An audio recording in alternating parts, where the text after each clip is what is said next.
Greetings everybody, Okaya Games Online. Welcome back to more Danganronpa. In the last episode, we finished exploring the secret room in the headmaster's private room. We explored the lockers, where we found some interesting things. And we have a mysterious picture that Monokuma gave us. Is it a trap? Is it real? Who knows? But for now, I think what's important is confirming with everybody else about this picture.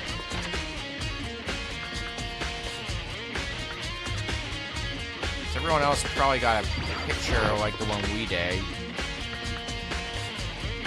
And Byakuya's here, so why don't we start with asking him. Oh, Byakuya. Listen, do you think we could talk? Byakuya? That's enough. I have nothing to talk to you about. Don't talk to me as if we're friends. Hey, Byakuya, wait. But of course, he didn't. He just walked away. What the? Why was he acting like that? Like he was purposely trying to avoid me. Well, that's one person who's trying to avoid us. Is there anyone on the third floor? Nope. What about the fourth floor? Nope. Hiro and Toko are here, so let's start with Hiro. And maybe the reason he was trying to avoid us before was because of that, that picture we got from Monokuma. But why? Hey, Hiro. Makoto. What's going on with you? Every time I see you, you freak out like that. No, No. Sorry, but I'm in a big hurry. And then he ran off. Hiro, what's wrong? Still wasn't able to talk to him about the notebook I found. It was like he was avoiding me, much like Byakuya. He was afraid of me. Why?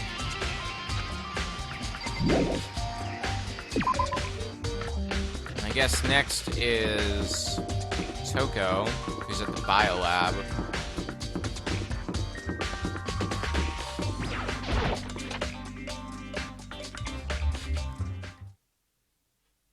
I decided to visit the biolab one more time, and the first thing I saw when I got there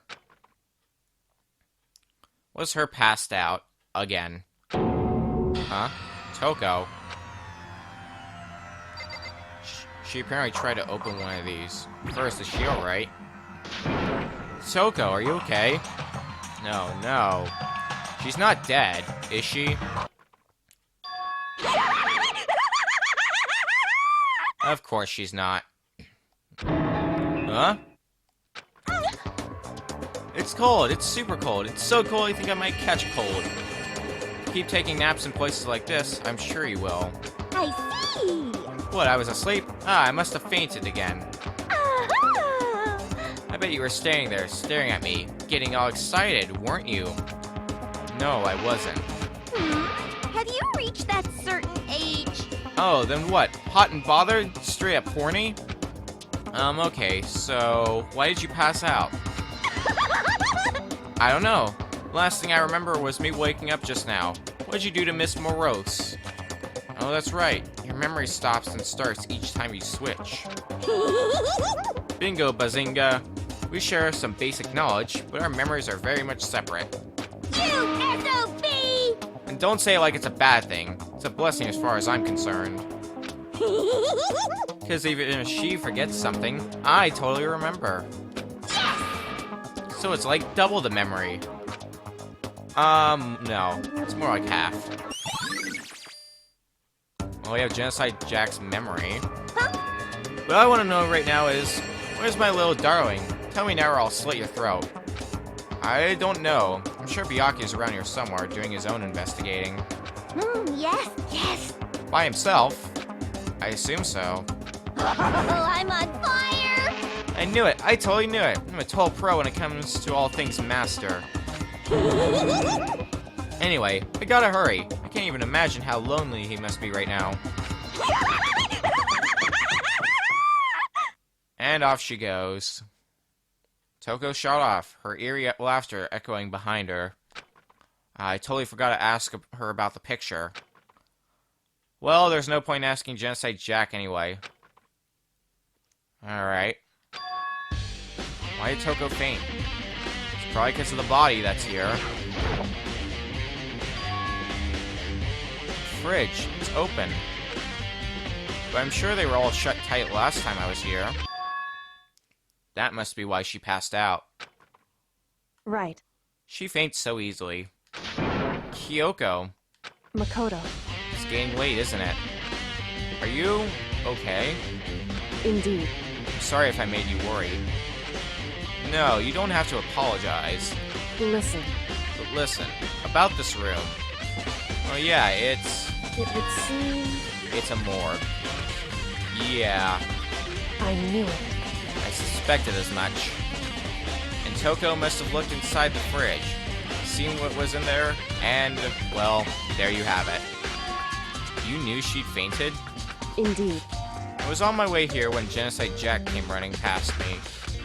I assumed she must have sneezed. But once I got inside, the real reason became clear. It would seem... I imagine she came here to investigate, and when she opened the slot here, that's when she saw the body inside and dropped like a bag of rocks. Why's everything gotta be so difficult with her? Anyway... Should close it up. Don't want to leave it hanging open like that. Yeah, good idea. Makoto. Give me a hand with this. Kyoko approached the fridge, hands outstretched. But suddenly, she stopped. What's wrong? Listen. Maybe we should wait a second before closing it. Huh? How come? Because Mukuro's body is in there. Mukuro's corpse? Mukuro's body is inside the fridge? I see. Just like every other time, the mastermind probably brought it up here while we were in the class trial. The mastermind did it? Because they assumed we wouldn't be doing the class trial over again, I guess. So... You may be right. Either way, now I can finally get a good look at the body. Well, that's right. Kyoko didn't get a chance to check the body during the last investigation. Makoto. I need to do my own examination of the corpse as soon as possible. I'm going to find a clue this time, and I'm going to grab the mastermind by the tail. Okay, what should I do? So then... Why don't you just wait over there? I'll let you know as soon as I'm finished. Just wait over there? That's it?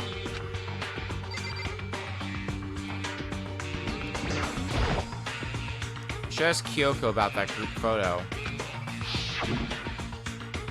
After all, she's in it too. Don't let me interrupt your investigation, but I wanted to talk to you about something. What is it? It's about that announcement Monokuma made earlier. Whew. You mean the one about a hint or something? I didn't take him up on the offer. Huh? Why not? Because... The only reason he'd give us a hint at this point would be to confuse us, to cloud our judgment. I can solve this mystery on my own, without whatever hints he may have to offer. That's a good point. I wish I could go back and do the same thing, but what's done is done, I guess. Standing here looking at her, I don't think she's hiding anything from me. Is she right? Did the mastermind forge that picture as a trap to confuse us? That's gotta be it. There's no other explanation. Oh, are we just gonna go in a circle again? Apparently so. I guess we have to check the body itself then.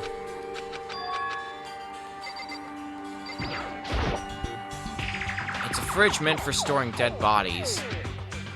I can't do it. I can't look inside. Well, then what else do we do? Try to leave? No. Let's check the table again, I guess? No. Tarps? Yeah, this was just talking about the tarp that was in the garden. Nothing's really changed. Oh, wait. Oh, that's an update. I guess the tarp that we... It's just an update saying that, hey, the tarp that was in the garden came from the biolab. Alright. What about these? Do we check these by himself? Left side, right side. Oh, it seems of. Yeah. 9 in all. So there should be. That means there's 9 bodies.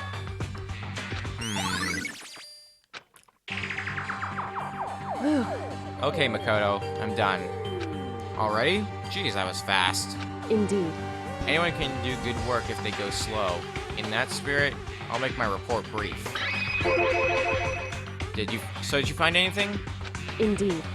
I paid careful attention to the wounds and the traces of blood, and it seems highly likely that the stomach wound and blow to the back of the head were inflicted after death. Really? Burnt tissue made things a little difficult, but I'm completely confident in my findings. So that means neither of those were the fatal injury, right? Then what was the fatal injury? Due to the explosion, the victim's identity is unknown. They were, however, dead before the blast. The victim had been stabbed a single time with a knife, which went completely through the body, and had also been struck in the head with an object about as thick as a metal pipe. The body was covered with other wounds, but these were at least several days old. The only other option is those other wounds. The file said they were old. Is that right? Where does it say they're old? Huh? Because... All the Monokuma file says is that they were inflicted at least several days ago. I guess I don't see the difference. Wrong. Well, the difference is immense, considering the impression they give. Listen. You seem to be equating several days old with simply old. However... But that doesn't quite follow logically. Old wounds. It makes it sound like they've been there forever, not like they're related to the murder. Are you saying they are? But we all got the Monokuma file right after she was killed, right? So if the wounds were at least a few days old, there's no way they could have anything to do with it. So then... But what if Mukuro herself wasn't killed within the last few days? What? At the very least... Certainly you can allow it as one of the many possibilities, can't you? One of many? Right. A detective doesn't have supernatural powers. There's no way to predict the answer from the beginning. Instead, the ideal detective begins by imagining as many possible scenarios as they can. In other words... They envision these possibilities without prejudice, without bias, using only their logic and common sense. Then as they investigate, they test what they find against each of these possibilities. Of course, me telling you this doesn't mean you'll be any good at detective work. But beyond using that to solve this particular mystery, you should keep it in mind for the future. Hey. So if there's anything else you'd like to know about the condition of the body, now's the time. Come to think of it, there was one thing. Earlier, when I was looking at Mukuro's profile, it listed her height and weight. So... 5 foot 7 inches, 97 pounds. Vitals were 31, 22, 32. Did I get all that right? You remembered all that? They are indeed consistent with the corpse. So then... Indeed. And don't forget about the Fenrir tattoo. There's absolutely no mistake. Indeed. Our victim in this case is, without a doubt, Mukuro Ikusaba. And? Is that all you wanted to ask? Yeah, I think so. So then... Then it looks like we have no further business with Mukuro's body. Let's get going. It's kind of chilly in here. Oh wait, are we not going to put the body back? Don't you think it's kind of sad leaving it out like this? Why? Sad. Did you forget? She was our enemy once. Part of the ultimate despair.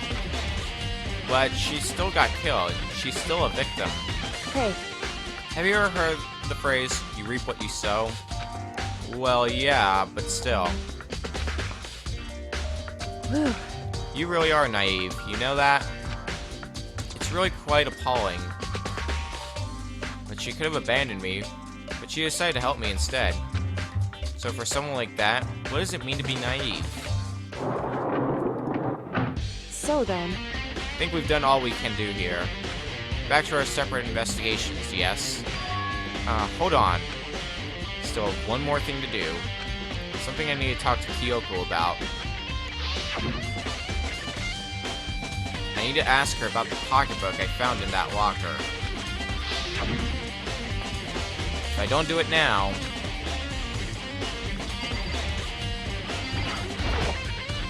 Hey, Kyoko. I did have one last thing. I know I shouldn't, but I feel like I have to ask. What? Go ahead then. Out with it. Have you really not seen your dad even once since you got here? What? So... What do you mean? Well, you know those lockers on the second floor of the dorms? Indeed.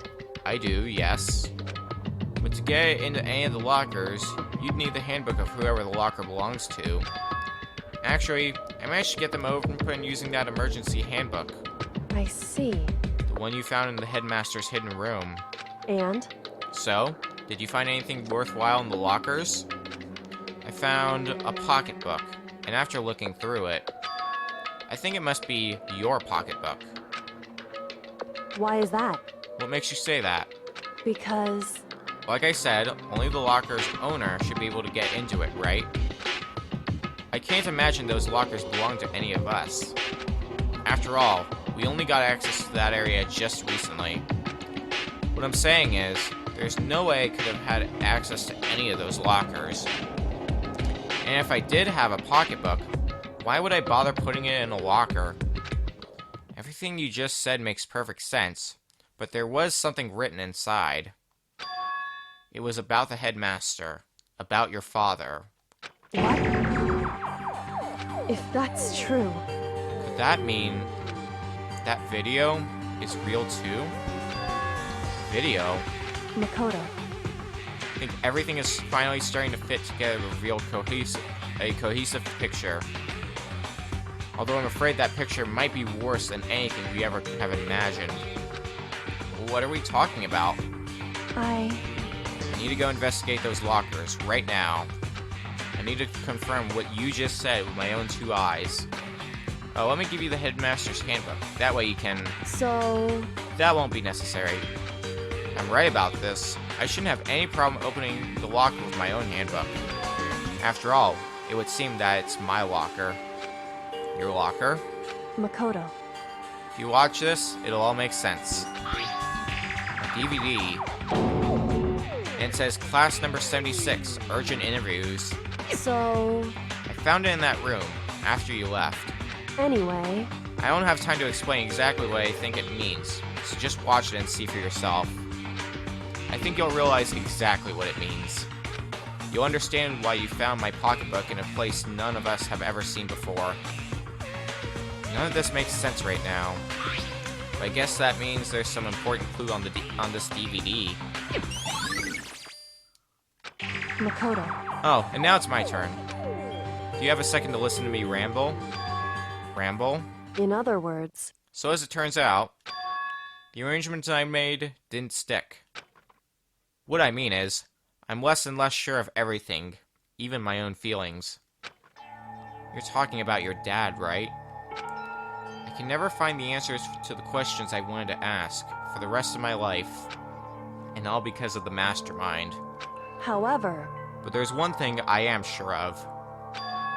When it comes to the mastermind, there's no room in my heart for forgiveness. I swore to destroy the mastermind. This is just one more reason to follow through on that. Kyoko's eyes burned with the fire of determination. The determination to defeat the mastermind. It's strange to be confronted with his death and suddenly feel this way. I couldn't care less if my father had found happiness. Why? So why does it bother me to know so much, to know how he suffered? It's ridiculous. There's just no understanding it, I guess. She let out a small laugh as she said it, but her smile was filled with sorrow. Whew. So that's it for my rambling. There's still much to do before I can consider my task complete. Yeah, you're right. Hey. But keep this in mind. There is only ever one absolute truth. Whether that truth serves justice or suffering. Whether it's the greatest truth or the worst. What do you mean? Makoto. Even if the truth you uncover is filled with hopelessness, you still can't give up hope. Absolutely not, because all I can do is keep moving forward. That's pretty much all I'm good at, you know? Indeed. Sorry if that was strange. So then, Anyway, I need to get going. I'll see you at the class trial. Leaving behind that final farewell, Kyoko was gone. I better get going myself. You have the DVD. Let's head to the AV room.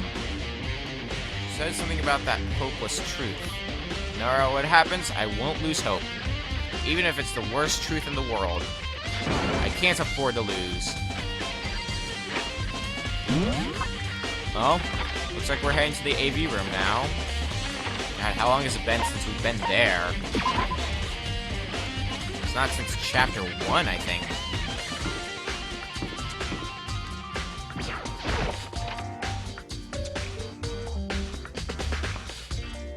Well, here we are. I should be able to play the DVDs just fine. Well then, I'd better take a look.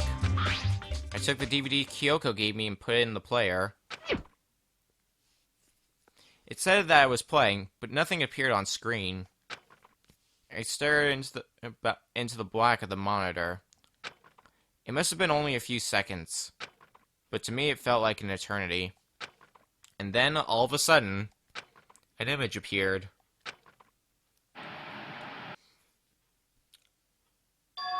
Sayaka?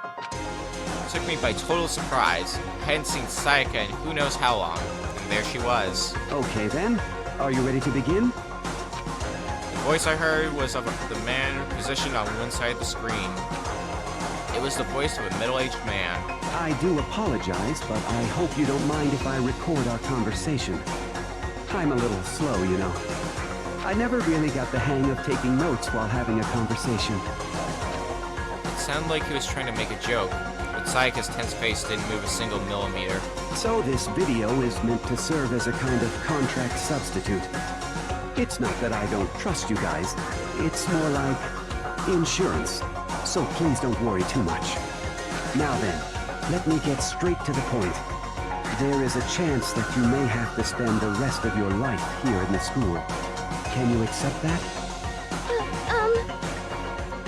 You want me to accept that? Sayaka was obviously at a total loss. It made total sense. Who'd agree to spending the rest of your life in this school? I accept. What? Thank you. And I'm sorry about all this. Well, I can promise you that I will do everything in my power to keep you safe. As the headmaster of Hope's Peak Academy, I give you my word. As if on cue, that's where the video cut out. There was a lot I hadn't understood up until now.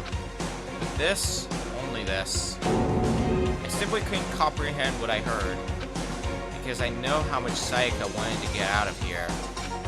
I know how much she wanted to escape and pursue her dreams with her friends again. She wanted that so bad, she tried to frame me for murder. So, why? Why would she say yes to living here for the rest of her life? As I sat there thinking about it, I noticed a sudden light. On the monitor, the video that I thought was finished flashed back on screen. My eyes darted back to the screen. And if I was confused before, what I saw next pushed me right over the edge.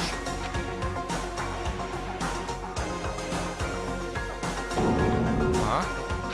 What I saw was me. And possibly, undeniably, me. So, Makoto, before we begin, I should let you know that I'll be recording our conversation. Me and the headmaster were looking at each other. He and I were having what seemed like a fairly normal conversation. But in the here and now, had absolutely no memory of it. I had no memory of even meeting the headmaster, much less sitting down to talk to him like this. Now, shall we get straight to the point? Makoto, There's a chance you may have to spend the rest of your life here in the school. Can you accept that? Yes. This can't be real. I said yes. I'm sorry I'm putting you through all this. Well, I mean, we don't have much of a choice, do we? But I promise that as long as you're in this school, I will do everything I can to protect you. As the headmaster of Hope's Peak Academy, that's the very least I can do for you. Once again, the video cut out. From there, the video repeated the same scene again and again with the others. Byakuya. Toko.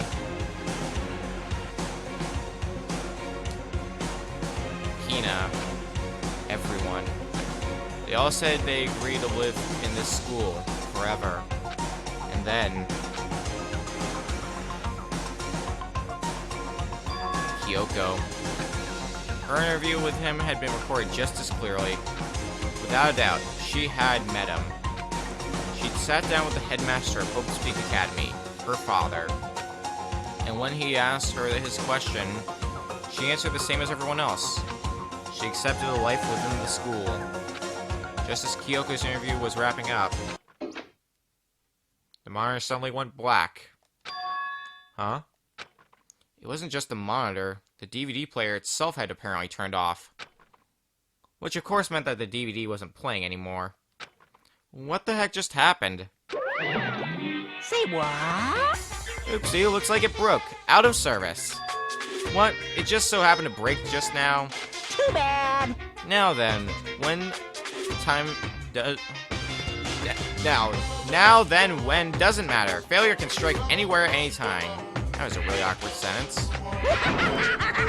That's what failure is, right? Failure my ass. You cut the power on purpose. Well, whatever. Even if I watched the whole thing, it'd just be more of the same. He asked them the question, and they'd all say yes. I couldn't help myself. I let out a huge exasperated sigh, but I did. I remembered something. That's right. I fainted, too, and when I woke up, I noticed a strange feeling of separation within myself. Disconnect. It would seem... Thinking back on it now, at that point, my memory was gone. At that time, I'd forgotten.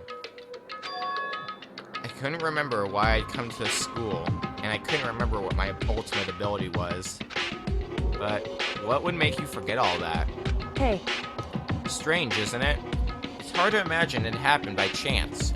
It seems much too convenient. A convenient outcome. Something that seems to obviously work in favor of the mastermind. So does that mean I've lost my memory too? What about the others? Have we all forgotten? Or... At the interview DVD now.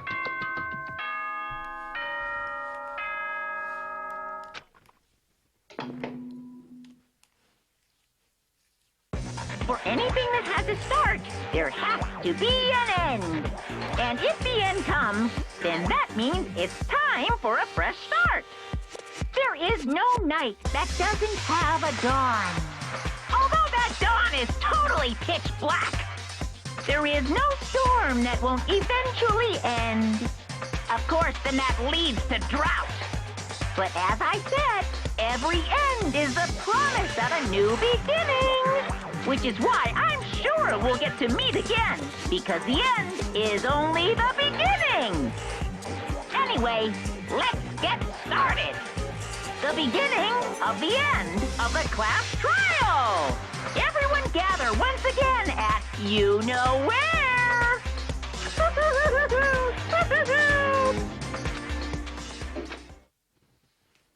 It's about to begin again. The class trial is going to start. The final class trial. The last time all our lives will be on the line. The last time hope and despair are on the line. I don't have a choice. I have to do this. Okay then. This is the end.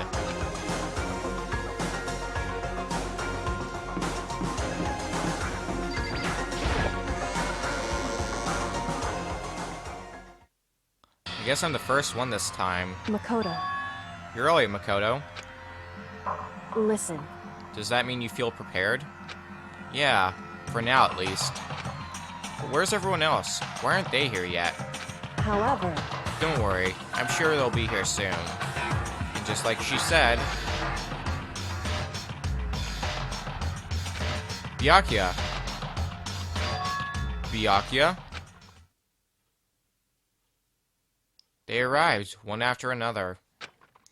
But they were all in the same state of shock. Hina? Hiro? Silence. And it wasn't any normal silence. It was the deafening silence of fear and suspicion. It was like... first-class trial. You called for me and so I appear. I'm late! I'm on fire. Ah, strong silent master is so wonderful, so cool, so hot. My loins are ablaze. Yes! Now listen, everything will be just fine if you leave it to me. My beautiful scissors! With my sharp scissors in hand, I'll stab and gouge the Shiv, the master of evil. But I thought you couldn't kill anyone but adorable little boys. If it's what Master wants, it can be boy, girl, or anything in between. I can handle it. Where am I? No human language can describe the disappointment I'm feeling right now. Is everyone here? Oh, and wearing our gloomy goddess faces, I see. Well now. Okay, well then, let's begin. Thrills, chills, kills! This final class trial is gonna be slathered in pitch black despair. Climaximum sorrow. that's fine. You're right, this is the final class trial, and this time, it'll be fair. How strange. What do you mean, this time? Stop all the slander. I'm a bear in good standing, you know? Unbelievable. If there was a Mr. Fair Guy Universe contest, I'd take home the tiara every year. I'm gonna win this game super fair and square. Today, I'm feeling white. And I'll make sure everyone watching at home knows that despair is mightier than the hope. Stop talking. Enough of your tedious drivel. Begin the trial already. Sure. Let's begin the trial already. I'll be waiting for you down below. You guys. So don't try and run away.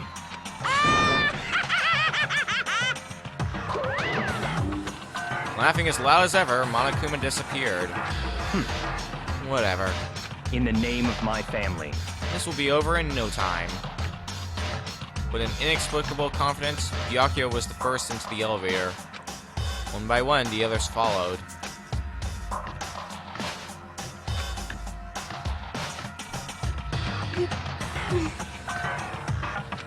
Nobody made eye contact. Nobody said a word. They just disappeared into the elevator. Hey, They're all acting odd. Like they're paranoid, suspicious of each other. however, But you know why that is, don't you? Yeah, I think so. however, Well, you can tell us all about it soon. At the class trial. You're right, I'm ready. so...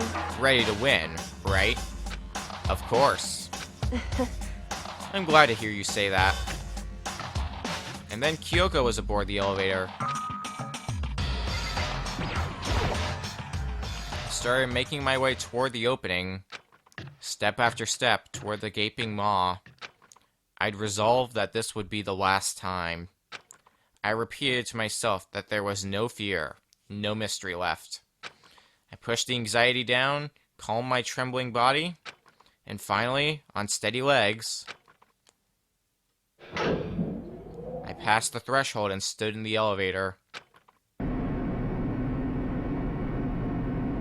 Without warning, it began to descend. Deeper and deeper. Deeper, deeper, deeper still. Deeper and deeper. Deeper and deeper. Deeper and deeper. Deeper and deeper it fell.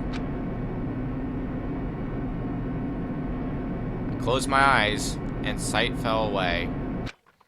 All sound disappeared. Alone in the universe, I waited for the elevator doors to open for the last time. What could have been seconds or centuries later, I felt the gentle vibration of the elevator come to an end. I slowly opened my eyes. This is the final trial site. What do you think? Isn't it just the perfect background for deciding a person's fate? Yoo-hoo! It's the long-awaited last stage, the always exciting final boss battle. And I'm gonna sit in on this one. I'll just sit right here in the vacant 16th seat. Thrills, chills, kills! Well then, let's begin!